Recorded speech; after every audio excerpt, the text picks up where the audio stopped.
ಪಿಂಚಣಿದಾರರಿಗೆ ಬಾಕಿ ಇರುವ ಪಿಂಚಣಿ ಹಣ ತಕ್ಷಣ ಬಿಡುಗಡೆಗೊಳಿಸುವಂತೆ ಆಗ್ರಹಿಸಿ social democratic party of India Belthangady ವಿಧಾನಸಭಾ ಕ್ಷೇತ್ರ ವತಿಯಿಂದ ಬೆಳ್ತಂಗಡಿ ಮಿನಿ ಸೌಧದ ಕಚೇರಿ ಮುಂಭಾಗದಲ್ಲಿ ಪ್ರತಿಭಟನೆ ಹಮ್ಮಿಕೊಳ್ಳಲಾಯಿತು. ಎಸ್ಡಿಪಿಐ ಬೆಳ್ತಂಗಡಿ ವಿಧಾನಸಭಾ ಕ್ಷೇತ್ರದ ಸಮಿತಿ ಅಧ್ಯಕ್ಷರಾದ ಹೈದರ್ ನಿರ್ಸಲ್, ಕಾರ್ಯದರ್ಶಿ ನಿಸಾಂ ಗೇರುಕಟ್ಟೆ ಪ್ರತಿಭಟನೆಯನ್ನು ಉದ್ದೇಶಿಸಿ ಮಾತನಾಡಿದರು.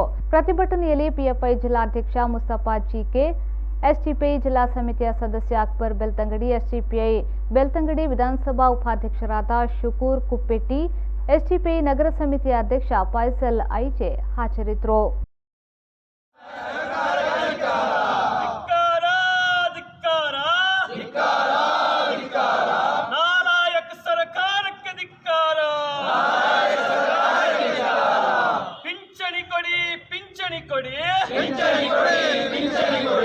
ಇಲ್ಲವೇ ನೀವು ಕುರ್ಚಿ ಖಾಲಿ ಮಾಡಿ, ಪಿಂಚಣಿ ಕೊಡಿ, ಪಿಂಚಣಿ ಕೊಡಿ, ಇಲ್ಲವೇ ನೀವು ಕುರ್ಚಿ ಖಾಲಿ ಮಾಡಿ.